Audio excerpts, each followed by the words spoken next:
A 25th floor window in a luxury high-rise is engineered to withstand hurricane-force winds and massive impact. It does not simply break. Yet 300 feet above the Tulsa pavement, that exact architectural glass shattered outward. A 220-pound former Air Force airman plummeted to the concrete parking garage roof below. The initial assessment suggested a tragic, physically impossible accident, until a secretly recorded whisper in a sterile interrogation room revealed a devastating reality. This was no accident. It was a push. Please support the channel by subscribing and liking this video. Thank you so much. Tulsa, Oklahoma, is a city defined by its sweeping plains and a skyline that rises abruptly from the flat earth. At the edge of the Arkansas River stands the University Club Tower, a striking cylindrical structure of concrete and glass erected in the mid-20th century. It was designed to offer luxury living, with panoramic views of the sprawling urban grid and the distant horizons. A true fortress of modern engineering, the windows in this high-rise are not standard residential panes. They are heavy, quarter-inch thick, tempered architectural glass, meticulously fabricated to flex and hold under the immense pressure of severe Midwestern weather fronts and hurricane-force shear winds. The building's circular footprint dictates that every apartment radiates outward like a slice of pie, terminating in a massive wall of this unyielding glass. This was the elevated environment Joshua Hilberling chose when establishing a new chapter in his life. At 23 years old, Joshua was a man who effortlessly commanded physical space. Standing well over 6 feet tall and weighing a solid 220 pounds, he carried the unmistakable, rigid posture of his time in the United States Air Force. His military service had instilled in him a profound sense of discipline, an expectation of structural order, and a calm exterior under pressure. Transitioning back to the civilian sector presented its own complex set of challenges, but Joshua remained heavily anchored by his close-knit family and his ingrained military bearing. He was widely regarded by his peers and commanding officers as grounded and dependable. A young veteran methodically trying to navigate the realities of adulthood outside the strict confines of the barracks. In stark, almost jarring contrast stood 19-year-old Amber Fields. She was navigating the chaotic, emotionally volatile transition between high school and true unchaperoned independence. Amber possessed a fierce, impulsive energy that often dictated her actions before logic could intervene. While Joshua's world had been strictly defined by protocols, uniformity, and a clear chain of command, Amber's reality was exceptionally fluid, driven by immediate emotions and youthful reactivity. The psychological and experiential gap between a seasoned military airman and a teenage girl was vast. She was still aggressively figuring out her identity, fundamentally lacking the emotional tempering that only comes with time and difficult life experiences. Observers from their respective social circles noted a girl who was exceptionally quick to react, deeply sensitive to perceived slights, and prone to rapid, sweeping emotional shifts. Her internal world was a tempest, a sharp divergence from Joshua's disciplined, stoic baseline. Yet, as often happens in the erratic geometry of human attraction, these profound psychological differences served as a powerful, magnetic pull rather than a warning sign. The intersection of their lives occurred during this highly precarious phase of early adulthood. Joshua was actively looking for something, or someone, to anchor his new civilian existence, while Amber was magnetically drawn to the stability and undeniable physical presence of the older veteran. They were two individuals operating on entirely different emotional frequencies, pulled together by a rapid, intoxicating infatuation that blinded them to their fundamental incompatibilities. Their initial interactions were marked by intense, exclusive focus and a total immersion in one another. Joshua introduced Amber to a sense of adult security she had not previously known, while her unfiltered, spontaneous energy injected a chaotic excitement into his highly structured routine. However, the foundational cracks in their dynamic were present from the very beginning.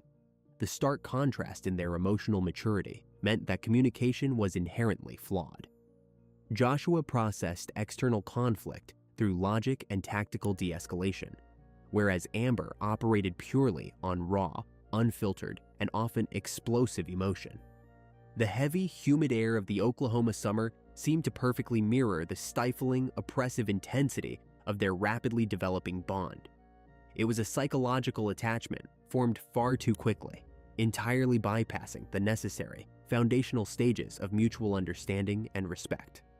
The emotional architecture of their relationship was built on fragile, untested ground, a structure that could not possibly support the immense pressure of their impending reality. They were moving at a dangerous, accelerating velocity, heading straight toward a permanent commitment before either truly understood the complex, flawed human being standing across from them. The University Club Tower, with its unyielding concrete pillars and shatter-resistant glass, would soon become the isolated high-altitude arena where these extreme psychological differences would fatally collide. The genesis of their union was a textbook example of high-velocity, blinding infatuation. They crossed paths in the late summer of 2010, a period marked by heavy Midwestern humidity and entirely divergent life trajectories. Joshua had recently completed his military obligations and returned to Oklahoma, aggressively searching for a civilian rhythm and a sense of permanence. Amber was merely a teenager, fresh out of the high school ecosystem, completely untethered from any long-term responsibilities or adult realities. The initial attraction was fierce and consuming.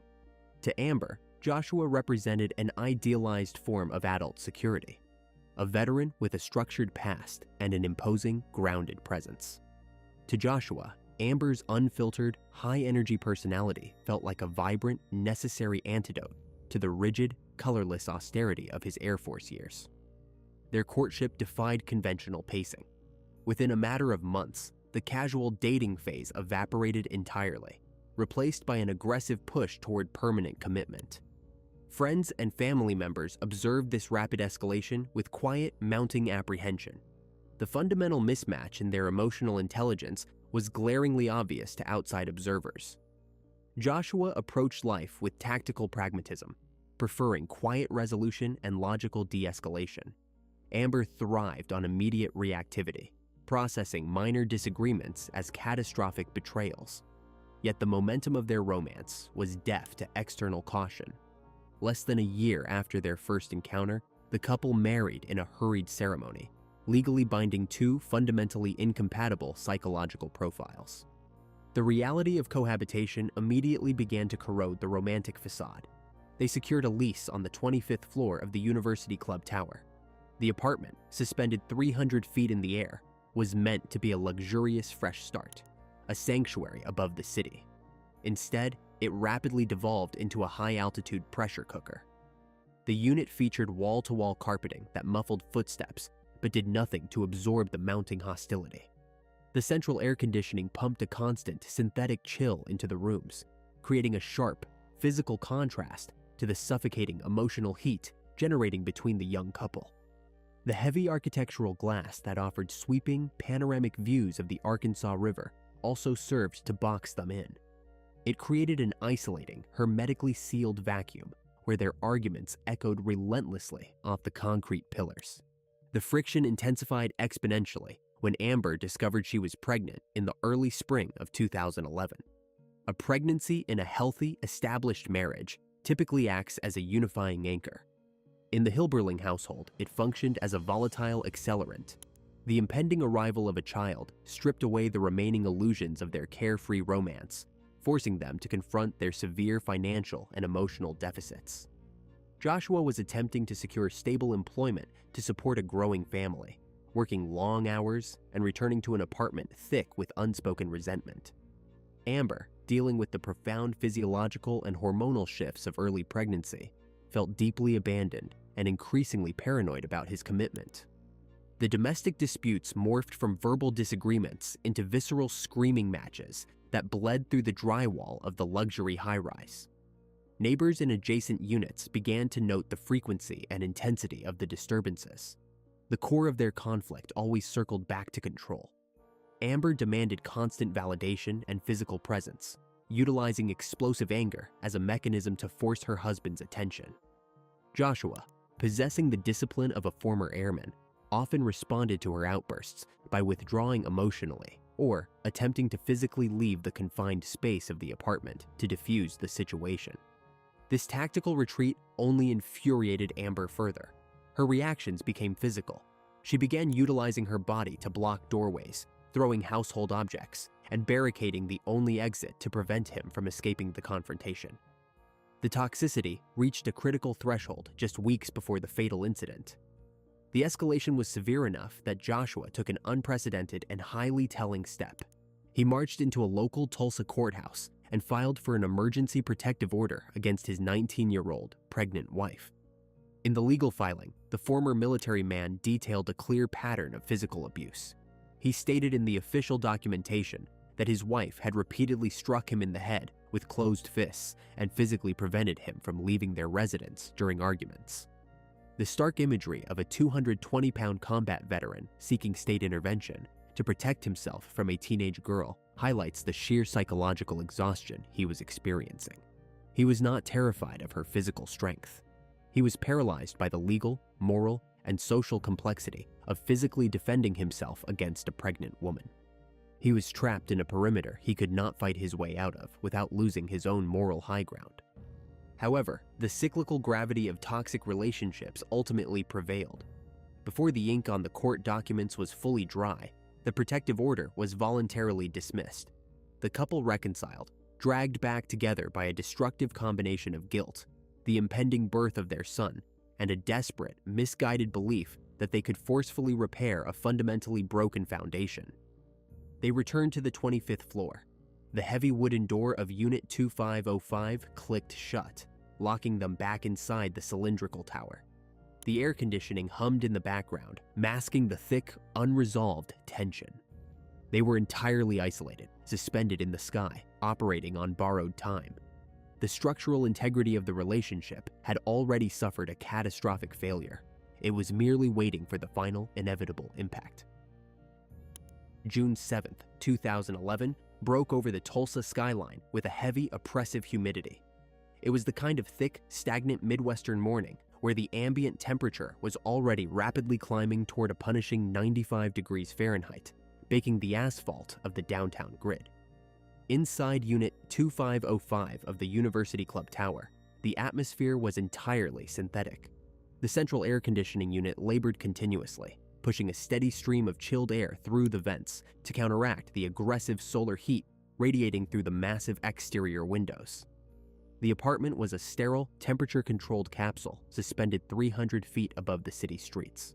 But the psychological climate within those walls had reached an unmanageable, toxic boiling point. Joshua Hilberling had finally exhausted his capacity for endurance. The endless cycle of explosive hostility, tearful reconciliations, and subsequent violent escalations had completely eroded his baseline of military discipline. He made a definitive unilateral decision to break the perimeter and terminate the cohabitation. The physical evidence of this absolute finality was staged near the heavy wooden front door. 2 large travel bags, zipped tight and packed with his essential clothing and personal gear. He was actively executing an extraction plan. He intended to walk out of the high-rise, get into his vehicle, and sever the connection. For Amber, a 19-year-old girl whose entire psychological architecture was built on desperate attachment and an overwhelming fear of abandonment, the visual of those packed bags was a catastrophic trigger. The impending reality of his departure stripped away any remaining behavioral restraints. The confrontation did not follow a gradual, simmering trajectory. It ignited instantly into a high-decibel, chaotic conflict. She demanded that he unpack his belongings immediately, utilizing her volume to fill the acoustic space of the apartment, attempting to dominate the situation through sheer auditory force. Joshua employed the standard de-escalation tactics that had proven entirely ineffective in the past. He refused to match her volume. He maintained a rigid, upright posture, his face an emotionless mask, and explicitly informed her that his decision was non-negotiable. He stated calmly that he was leaving the premises permanently. His measured, unemotional delivery only acted as a highly volatile accelerant on her escalating panic. The argument rapidly degraded from a verbal dispute into a kinetic, physical altercation. Amber aggressively closed the physical distance between them. She began actively shoving him, striking his broad chest with closed fists and utilizing her own body weight to physically barricade his path to the front door. Joshua possessed a dense, muscular frame, weighing 220 pounds. He could have effortlessly neutralized her physical attacks, yet he was effectively immobilized by the legal and moral parameters of the situation. He was a trained combat veteran facing a highly volatile, pregnant teenager. He absolutely refused to deploy offensive physical force against his wife. Instead, he executed a backward, tactical retreat. He stepped away from the entryway, moving backward deeper into the apartment to create physical distance, hoping to exhaust her erratic energy. His heavy footsteps were muffled by the thick, wall-to-wall carpeting. Amber pursued him relentlessly, her anger morphing into a blind, destructive fury. She grabbed heavy household objects from the counters, hard plastics, electronics, anything within immediate reach, and hurled them at him with maximum velocity. The sharp, percussive cracks of projectiles striking the drywall echoed sharply through the living space. Joshua continued his backward trajectory, keeping his large hands raised open in a passive, defensive guard to deflect the incoming strikes. His retreat led him directly across the living room. The architectural layout of the cylindrical tower dictated that the living space flared outward, terminating not in a solid wall or a structural balcony, but entirely in a massive, sweeping pane of heavy-duty architectural glass. He stepped backward until his heels met the baseboard and his broad shoulders made hard contact with the cold, unyielding surface of the window pane. He had run out of usable floor space. There was nowhere left to retreat. He was physically pinned between the erratic, violent energy of his wife and a sheer, high-altitude precipice. The final seconds inside the apartment were characterized by extreme, concentrated violence and panicked velocity. Joshua instructed her forcefully to cease her attack, his voice tight with the severe strain of maintaining his defensive restraint. He warned her that her actions were entirely out of control. Amber did not process the verbal warning. The massive adrenaline dump and the sheer terror of losing her grip on him narrowed her vision to a single, hyper-focused point. She lunged forward, closing the final few feet with an explosive, uncalculated speed. She brought both of her hands up, palms flat and open, and drove them directly into the center of his chest. It was not a glancing blow or a light push. It was a vicious, forceful two-handed shove, delivered with the absolute maximum kinetic momentum a frantic teenager could physically generate. The energy transferred instantly into Joshua's large frame. His center of gravity shifted violently backward. The heavy windows of the University Club Tower were engineered with a specific tolerance. The quarter-inch thick tempered glass was meticulously designed to flex under the evenly distributed, broad pressure of severe Midwestern weather fronts and massive wind shear. It was absolutely not designed to absorb the highly concentrated, blunt force impact of a 220-pound mass being violently accelerated backward into a localized, narrow section of the pane. The structural failure was instantaneous and catastrophic.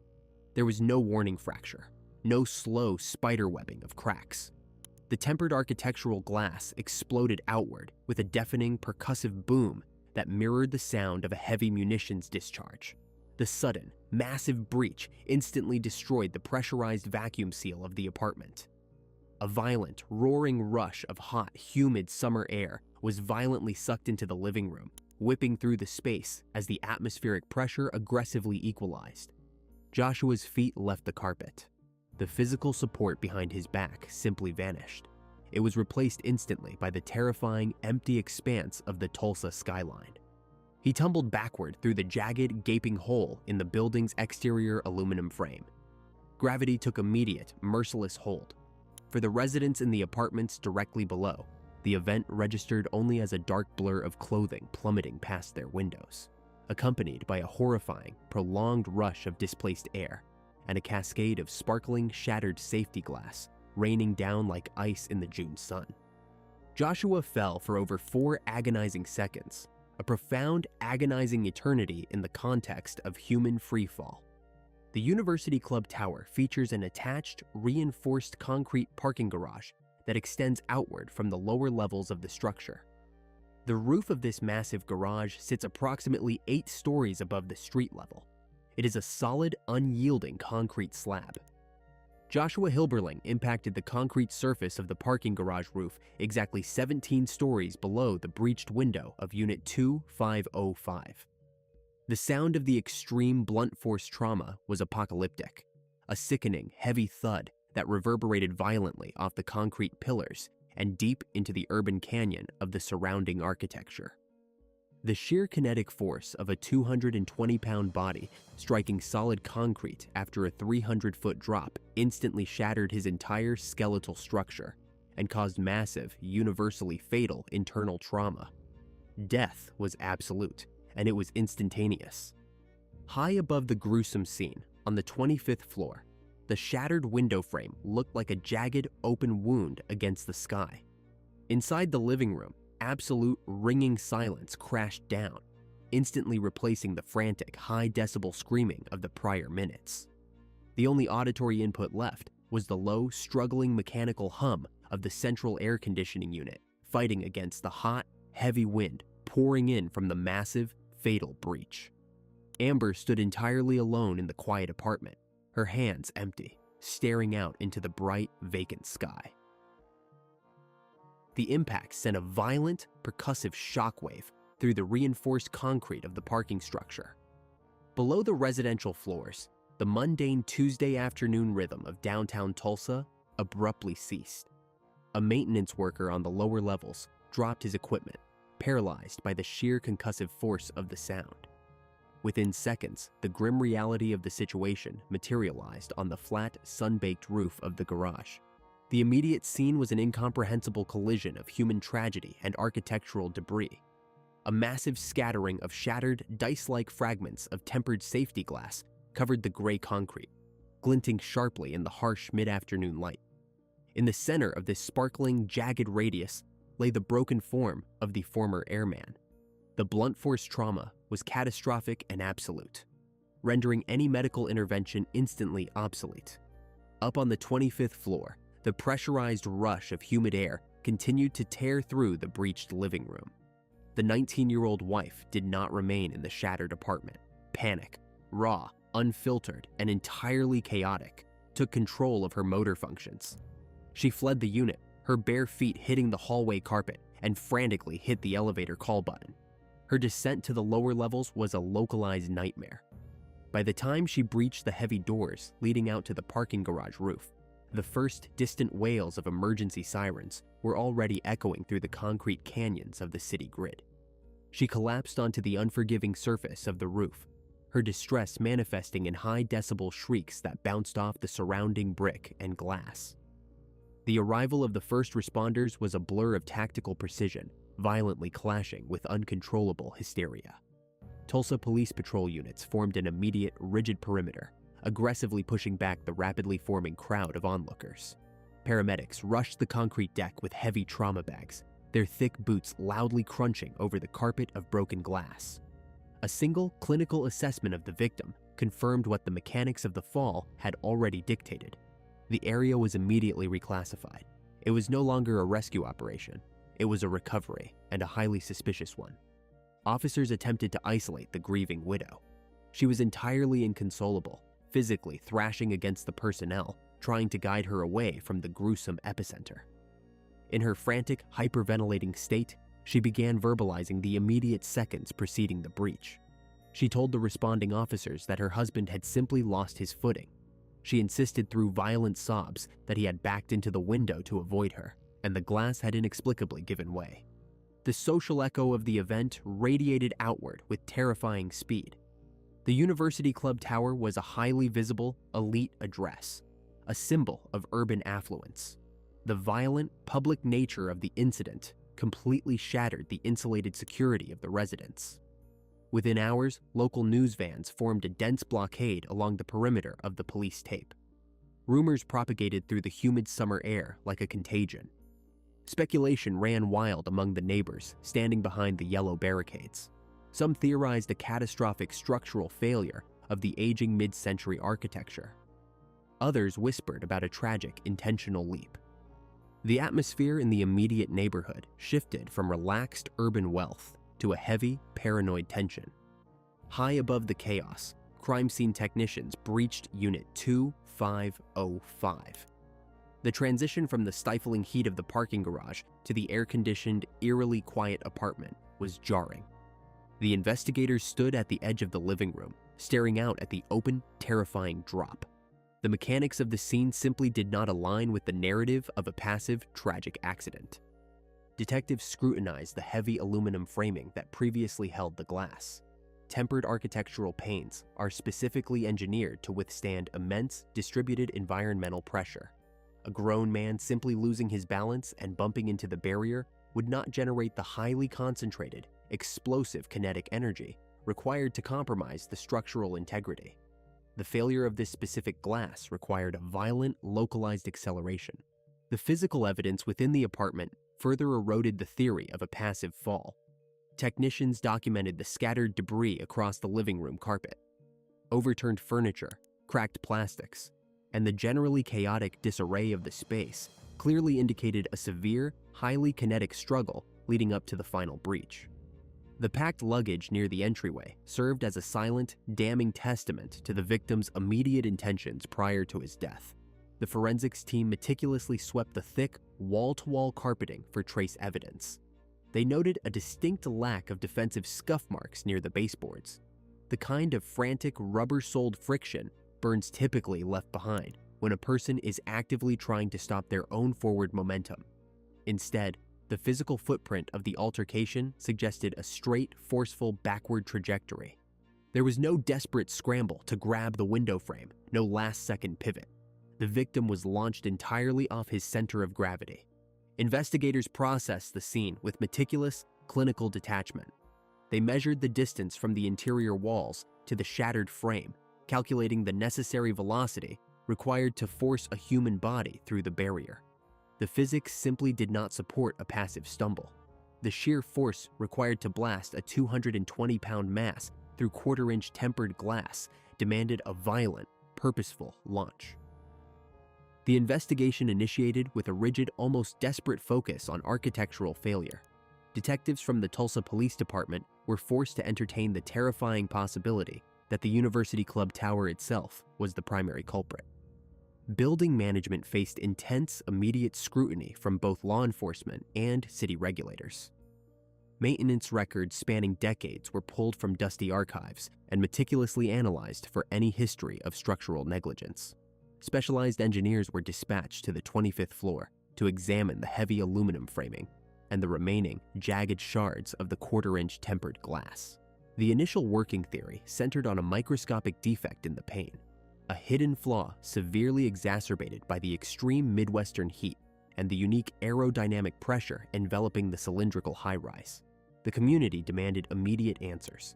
Residents of the luxury tower were paralyzed by fear, physically barricading their own sweeping windows and refusing to let their children near the glass, terrified of a spontaneous, catastrophic blowout. The social echo reverberated through Tulsa, with local media amplifying the panic, broadcasting continuous segments questioning the fundamental safety of aging urban infrastructure. For several agonizing days, the investigative momentum stalled in a frustrating labyrinth of blueprints, wind shear calculations, and metallurgical stress tests. The detectives were chasing ghosts in the concrete. However, the physics flatly refused to cooperate with the narrative of a passive failure. The engineering reports returned with absolute certainty. They concluded that a spontaneous rupture was scientifically impossible under the environmental conditions of that Tuesday afternoon. The heavy architectural glass had to be violently breached by a massive, concentrated kinetic force from the inside. With the structural defect theory officially classified as a dead end, the investigative lens pivoted sharply and unforgivingly back to the grieving widow. Inside the sterile, harshly lit confines of the downtown police headquarters, 19-year-old Amber Hilberling sat across from seasoned homicide detectives. The interrogation room was a claustrophobic, windowless box.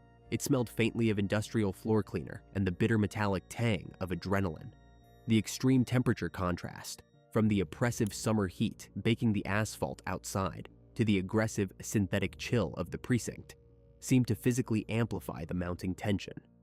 Amber's demeanor was highly erratic, shifting wildly from moment to moment. She exhibited a volatile mix of hyperventilation, tearful breakdowns, and sudden defensive anger. The investigators employed a calm, methodical approach, asking her repeatedly to walk them through the exact timeline of the fatal afternoon. Her narrative was deeply inconsistent. She maintained stubbornly that she and her husband were simply arguing over his packed bags. She insisted that he had executed a clumsy backward retreat, tripped over his own feet, and simply fallen against the window. According to her statement, the glass gave way entirely under his passive weight. The detectives did not challenge her immediately. They allowed her to speak, letting the inconsistencies in her timeline compound and trap her. They already knew the forensic reality of the crime scene: the scattered debris, the trajectory of the heavy fall, the immense blunt force required to compromise the barrier. None of the physical evidence aligned with a simple stumble. The interrogation quickly reached a tactical stalemate. Amber clung fiercely to her narrative of a tragic, unavoidable accident, shielded heavily by her outward status as a young, distraught, and pregnant widow. The detectives required an unforced error to break the deadlock. They recognized that the teenager was operating on pure survival instinct and extreme psychological defensiveness, making a standard confession highly unlikely. To bypass this heavy armor, they orchestrated a calculated, entirely legal psychological pivot. They abruptly suspended the formal questioning, adopting a sympathetic, almost paternal posture. They informed Amber that her grandmother had arrived at the precinct, desperately worried about her well-being, and offered to let them speak privately in the holding room. It was a standard investigative technique designed specifically to simulate a false sense of security and lower the suspect's guard. The officers escorted the elderly woman into the small room, offered them both cups of water, and quietly pulled the heavy metal door shut until the latch clicked. They assured the women they would be left completely alone to decompress. What Amber did not realize was that the sterile room was wired with highly sensitive, concealed audio-visual recording equipment. Up in the isolated observation deck, the lead detectives adjusted their headsets, the faint mechanical hiss of the live feed transmitting directly into their ears. They watched the grainy monitor in absolute silence, waiting patiently for the crushing weight of the truth to shatter the young woman's defenses. The psychological transition inside the holding room was immediate and profound. Stripped of the authoritative, intimidating presence of the police investigators, Amber's rigid defensive posture completely collapsed. The heavy silence of the room was broken by her rapid, panicked whispering. Her grandmother, attempting to offer comfort, gently asked her granddaughter what had actually transpired inside the high-rise apartment. The concealed microphone captured every devastating, irreversible syllable of the response. Through broken, hyperventilating sobs, the teenager entirely abandoned the fabricated story of the clumsy fall. She explicitly admitted to her grandmother that the physical altercation had escalated violently, far beyond a verbal dispute. She confessed that she had shoved him. The unblinking audio feed recorded her stating that she had pushed him in a sudden moment of blind anger, fully acknowledging that her kinetic action directly caused his backward trajectory through the heavy glass. She expressed raw, unfiltered terror about the impending legal consequences, frantically asking her grandmother what was going to happen to her now that she was responsible for his death. In the observation room, the detectives exhaled collectively, the tension draining from the space. The agonizing search for motive and mechanics was definitively over. The recording was not a coerced confession obtained under the intense pressure of a police interrogation. It was an unfiltered, voluntary admission of guilt spoken in presumed absolute confidence. It was the ultimate, irrefutable piece of evidence. The tragic high-rise accident was immediately reclassified as a domestic homicide. The detectives walked back down the hallway, opened the heavy metal door, and placed the young, pregnant widow under formal arrest for the murder of the former airman. The courtroom proceedings commenced in early 2013, transforming a private domestic catastrophe into a highly publicized legal spectacle. The defense strategy relied heavily on portraying the accused as a terrified victim of ongoing abuse. Her attorneys argued she acted purely in self-defense, claiming she merely repelled an immediate physical threat, and that the window's failure was an unforeseeable architectural fluke. The prosecution systematically dismantled this narrative. They presented the jury with uncompromising structural physics, demonstrating that the immense kinetic force required to breach the tempered glass demanded a violent, deliberate strike, not a passive deflection. The undeniable turning point arrived when prosecutors played the concealed holding room audio. The jury listened in absolute silence to the unfiltered admission of guilt. The combination of inescapable physical mechanics and her own whispered words formed an insurmountable wall of evidence. Deliberations were remarkably swift. The jury returned a definitive verdict, finding her guilty of second-degree murder. The presiding judge handed down a severe penalty, 25 years in the state penitentiary. The heavy gavel strike effectively sealed her fate, finalizing the total destruction of both families. The concrete walls of the Mabel Bassett Correctional Center offered no redemption, only a bleak, isolated, and highly regulated existence. In October 2016, just 3 years into her lengthy sentence, 25-year-old Amber Hilberling was found unresponsive in her cell. The official ruling was asphyxiation, a self-inflicted, permanent end to a profoundly destructive psychological trajectory. The shattered, heavy-duty window on the 25th floor of the University Club Tower was eventually replaced, resealing the luxury high-rise against the sweeping Oklahoma winds. Yet the emotional devastation below remained absolute. 2 young lives were violently extinguished in rapid succession, one crashing to the sun-baked concrete of a parking garage, the other quietly suffocating behind reinforced steel doors. They left behind an orphaned son, permanently fractured families, and the chilling reality that the most dangerous structural failures do not occur in concrete or glass. They happen within the human mind. Please like this video and share your thoughts about this case in the comments. Be sure to check out our previous videos as well. See you soon.